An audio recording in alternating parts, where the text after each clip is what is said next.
اس لیے جب جب ظلم ہوگا تب تب جہاد ہوگا. میں اس کو دوبارہ کہتا ہوں، جب جب ظلم ہوگا تب تب جہاد ہوگا.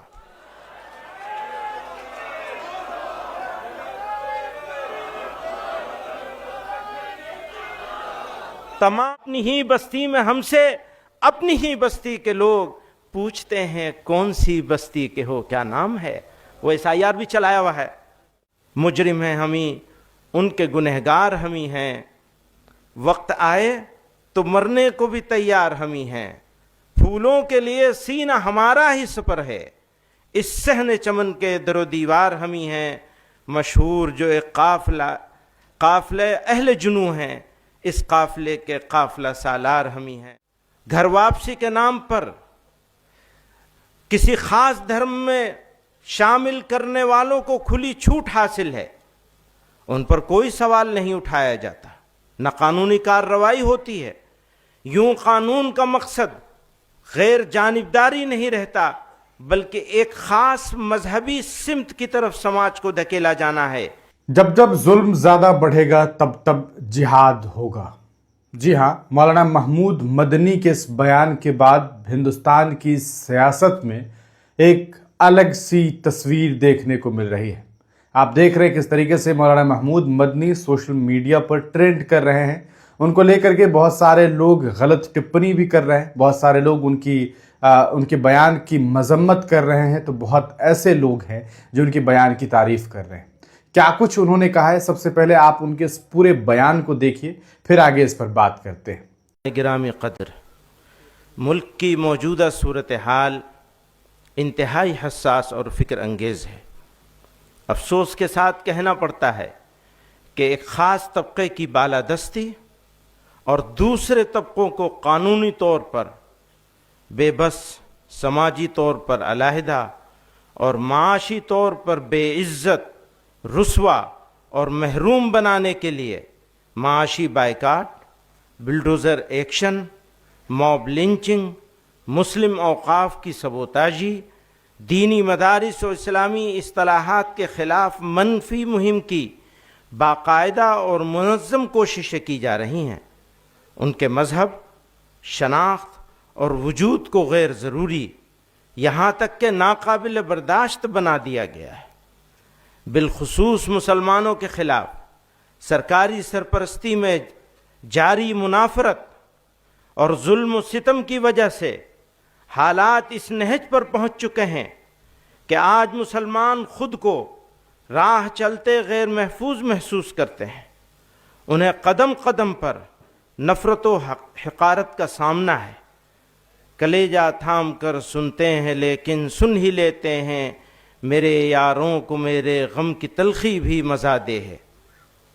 حضرات گرامی قدر، ملک کے آئین نے ہمیں اپنے مذہب پر چلنے اور اس کی تبلیغ کی اجازت دی ہے، لیکن کنورژن لاء میں ترمیم کے ذریعے اس بنیادی حق کو ختم کیا جا رہا ہے.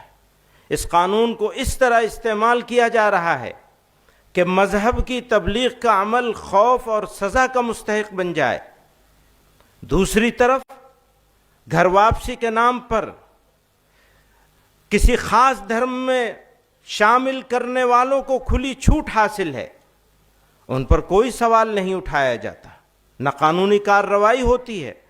یوں قانون کا مقصد غیر جانبداری نہیں رہتا، بلکہ ایک خاص مذہبی سمت کی طرف سماج کو دھکیلا جانا ہے.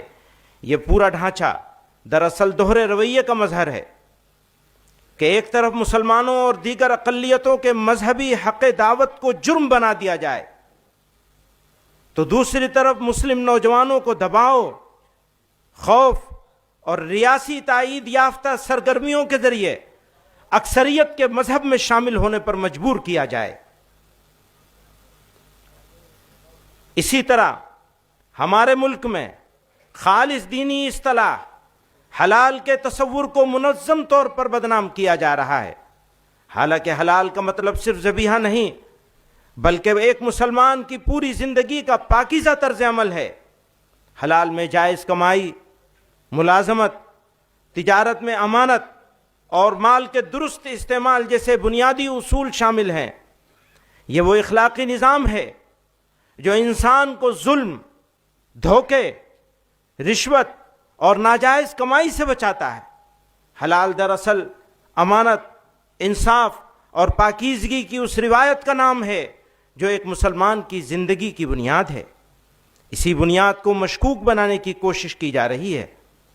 مجرم ہیں ہم ہی، ان کے گنہگار ہم ہی ہیں، وقت آئے تو مرنے کو بھی تیار ہم ہی ہیں، پھولوں کے لیے سینہ ہمارا ہی سپر ہے، اس صحن چمن کے در و دیوار ہم ہی ہیں، مشہور جو ایک قافلہ اہل جنوں ہیں، اس قافلے کے قافلہ سالار ہم ہی ہیں۔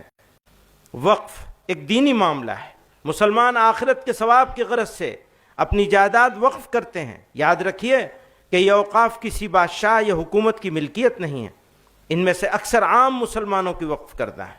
ہمارے ملک میں وقف جائیدادوں کی کثرت اس بات پر دلالت کرتی ہے کہ دین اسلام نے انسانوں کی خیر خواہی اور فلاح و بہبود پر کتنا زور دیا ہے، اور مسلمانوں نے کس قدر فراخ دلی کے ساتھ اللہ کی رضا اور صدقہ جاریہ کے لیے اپنی جائیدادیں وقف کی ہیں۔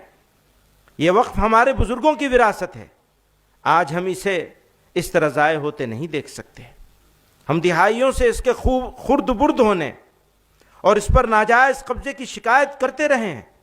جمعیت علماء ہند نے حکومتوں سے بارہا مطالبہ کیا ہے کہ وقف جائیدادوں کا انتظام و انصرام SGPC کے طرز پر کیا جائے، لیکن حکومتوں نے کچھ توجہ نہیں دی، نہ صرف وقف کی بدحالی کا تماشا دیکھتی رہی بلکہ وقف کو برباد کرنے کی منظم کوششوں کا حصہ بنتی رہیں۔ اس پر مزید ظلم یہ ہوا کہ موجودہ حکومت نے نئے قانون کے ذریعے وقف کے مقاصد اور اس کی منشا کو نقصان پہنچایا ہے۔ جمعیت علماء ہند نے JPC میں جا کر اس کی مخالفت کی۔ ہم یہ صاف کر دینا چاہتے ہیں کہ حکومتیں ہمارے مذہبی معاملات میں مداخلت نہ کریں، ورنہ ہم لڑیں گے اور آخری دم تک لڑتے رہیں گے۔ عدلیہ کا رویہ، حضرات گرامی قدر، کسی بھی مہذب سماج کے لیے عدل و انصاف سب سے بڑا معیار ہے۔ عدل و انصاف کے بغیر بڑی سے بڑی ریاست اور بڑے سے بڑا ملک باقی نہیں رہ سکتا۔ ہر حکمراں کا اولین فرض اپنی رعایا کو انصاف فراہم کرانا ہے۔ ملک میں امن و امان کا قیام اور جرائم سے پاک معاشرے کی تشکیل انصاف کے بغیر ہو نہیں سکتی، ہو ہی نہیں سکتی۔ لیکن افسوس کے ساتھ یہ کہنا پڑتا ہے کہ گزشتہ کچھ عرصے سے بالخصوص بابری مسجد، طلاق ثلاثہ جیسے بہت سے مسئلوں پر فیصلے کے بعد یہ تاثر عام ہو رہا ہے کہ عدالتیں حکومتوں کے دباؤ میں کام کر رہے ہیں۔ اقلیتوں کے آئینی حقوق اور دستور کے بعض بنیادی اصولوں کی تشریح کی ایسی مثالیں سامنے آئی ہیں جنہوں نے عدالتوں کے کردار پر سوالیہ نشان لگا دیا ہے۔ موجودہ وقت میں عبادت گاہ ایکٹ کو نظر انداز کرتے ہوئے گیان واپی اور متھرا کے مقدمات کو قابل سماعت قرار دینے کا فیصلہ بھی اس کی ایک واضح مثال ہے۔ یاد رکھیے، سپریم کورٹ اس وقت تک ہی سپریم کہلانے کا مستحق ہے جب تک آئین کی پابندی کرے، قانون کے حقوق کا خیال رکھے۔ اگر ایسا نہ کرے تو وہ اخلاقی طور پر بھی سپریم کہلانے کا حقدار نہیں ہے۔ تھوڑی تکلیف، اب جب عدالتوں کے بارے میں بات کر رہے ہیں تو مجھے یہ کہنا ضروری ہے، تھوڑی تکلیف رسن پھر تھوڑی سی تکلیف دار، ہمیں تیار ہونا پڑے گا۔ تھوڑی تکلیف رسن پھر تھوڑی سی تکلیف دار، اس کے بعد دوستو آرام ہی آرام ہے۔ اپنی ہی بستی میں ہم سے، اپنی ہی بستی کے لوگ، اپنی ہی بستی میں ہم سے، اپنی ہی بستی کے لوگ پوچھتے ہیں کون سی بستی کے ہو، کیا نام ہے؟ وہ SIR بھی چلایا ہوا ہے۔ جہاد، اسلام اور مسلمانوں کے دشمنوں نے اسلام کی مقدس اصطلاحات مثلا جہاد کے لفظ کو ایک گالی، فساد اور وائلنس کا ہم نام بنا دیا ہے۔ لو جہاد، لینڈ جہاد، تعلیم جہاد، تھوک جہاد وغیرہ جیسے جملے استعمال کر کے مسلمانوں کی سخت دل آزاری اور ان کے مذہب کی توہین کی جا رہی ہے۔ افسوس کا مقام ہے کہ حکومت اور میڈیا میں بیٹھے ذمہ دار افراد بھی اس طرح کے الفاظ استعمال کرنے میں کوئی شرم محسوس نہیں کرتے اور نہ ایک کمیونٹی کی دل آزاری کی پرواہ کرتے ہیں۔ پرواہ کیا کریں گے؟ یہ تو اس کمیونٹی کی دشمنی میں کرتے ہیں۔ یہ تو پرانے دور سے چلا آ رہا ہے کہ کہیں بھی دہشت گردانہ عمل پیش آ جائے تو اس کو جہاد کا نام دے کر اسلام اور مسلمانوں پہ طعنے، تہمتیں اور ناحق الزام عائد کیے جاتے ہیں۔ یہ واضح ہونا چاہیے کہ اسلام میں جہاد ایک مقدس دینی فریضہ ہے۔ جہاد قرآن میں کئی معنوں کے لیے استعمال ہوا ہے، لیکن جس معنی کے لیے بھی استعمال ہوا ہے، فرد سے لے کر سماج و انسانیت کی بھلائی، ان کی سربلندی اور ان کی عزت و وقار کے قیام کے لیے ہوا ہے۔ جہاں جنگ و قتال کے معنی میں استعمال ہوا ہے، وہ بھی ظلم و فساد کے خاتمے اور انسانیت کی بقا کے لیے ہے۔ اس لیے جب جب ظلم ہوگا تب تب جہاد ہوگا۔ میں اس کو دوبارہ کہتا ہوں، جب جب ظلم ہوگا تب تب جہاد ہوگا۔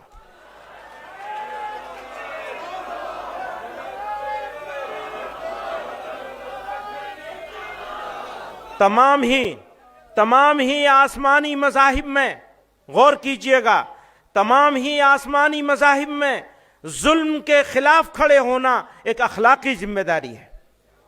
اسلام میں بھی جہاد کا بنیادی مقصد ظلم کا خاتمہ، امن کا قیام اور حق کا دفاع ہے۔ تاہم یہ حقیقت ذہن نشین رہنی چاہیے کہ نمبر 1، جہاد کوئی انفرادی، نجی یا انتقامی کارروائی نہیں۔ نمبر 1، جہاد کوئی انفرادی، نجی یا انتقامی کارروائی نہیں۔ نمبر 2، صرف ایک ذمہ دار اور شرعی اصولوں کے مطابق قائم ریاست ہی جہاد کا فیصلہ کر سکتی ہے۔